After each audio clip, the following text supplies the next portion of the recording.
negara Yaman, sebagian negara Yaman pernah menjadi negara yang sebagian bangsanya itu mengikuti faham syuyu'i atau komunis.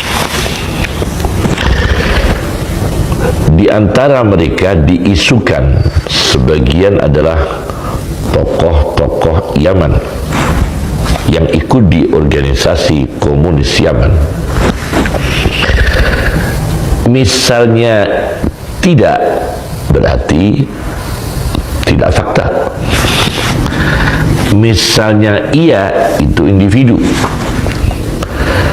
Akan tetapi misalnya ada sebagian oknum orang Arab terlibat di organisasi komunis atau organisasi terlarang lainnya, tidak ada alasan dengan serta-merta kemudian menganggap semua habaib komunis. Tidak boleh demikian.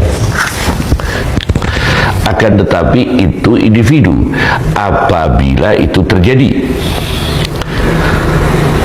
Nah, bagaimana ini? Yang sahabat saja itu dulu latar belakang dari orang tua yang berbeda-beda. Orang tuanya buruk tidak berarti anaknya buruk. Saya baca di sebuah literatur kitab bernama Al-Isti'ab fi Ma'rifatil Ashab, jilid 3 karya Ibnu Abdul Bar, nomor 1857. Di sini disebutkan Ikrimah. Ikrimah ini sahabat Nabi, anaknya Abu Jahal, musuhnya Nabi. Dan Ikrimah ini dulunya juga musuh Nabi. Kemudian Ikrimah ini Islam dan pembela Nabi Sallallahu Alaihi Wasallam. Apakah boleh kita mengatakan serta-merta seluruh anak Abu Jahal itu buruk semua? Lahir dari Abu Jahal Ikrimah menjadi sahabat Nabi. Maka tidak boleh kita mencaci anaknya Abu Jahal yang sudah Islam menjadi orang baik. Kita caci dengan mencaci ayahnya, menyakiti anaknya. Maka Ikrimah oleh Nabi Muhammad SAW mengumumkan di hadapan para sahabat, inna Ikrimata ya'tikum, sesungguhnya Ikrimah akan datang kepada kamu sekalian. Fa idza ra'aitumuhu, maka apabila kalian melihatnya, fala tasubbu abahu, maka janganlah mencaci ayahnya Ikrimah, yakni Abu Jahal. Fa inna sabbal mayyiti, maka sesungguhnya mencaci yang sudah meninggal dunia, yu'dzil hayya, menyakiti yang hidup.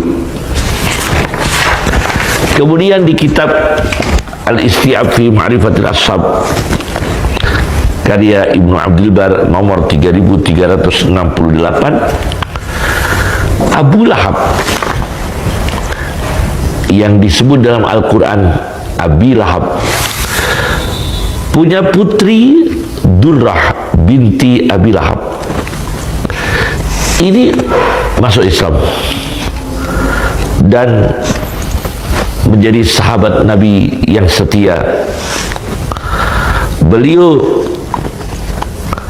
meriwayatkan satu hadis dari Nabi SAW mirip yang disabdakan Nabi tentang Ikrimah tadi. Ada sabda Nabi SAW, la yu'dha hayyun bimayyitin, tidak boleh yang masih hidup disakiti dengan yang sudah mati. Jadi kalau nenek moyang di antara orang Arab misalnya ada yang komunis, tidak boleh kita serta-merta bahwa seluruh anak cucunya ini agen komunis. Ya seperti selain Arab juga demikian.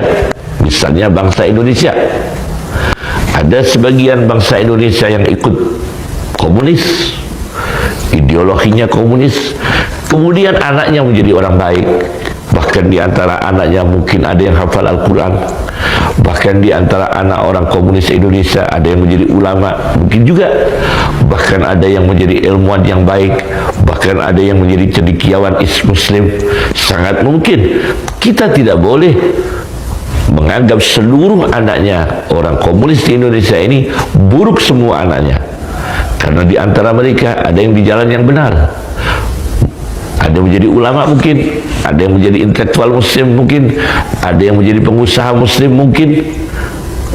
Inilah kita harus objektif dan berpikir yang jernih. Masalah kedua, keturunan, silsilah. Saya baca di sebuah hadis di jilid 9 Tuhfatul Ahwadi, hadis Sunan Tirmidzi, nomor hadis 3270, dengan syarah Sunan Tirmidzi Tuhfatul Ahwadi jilid 9 halaman 147-148 karya Muhammad Abdul Rahman ibn Abdul Rahim. Rasulullah sallallahu alaihi wasallam bersabda,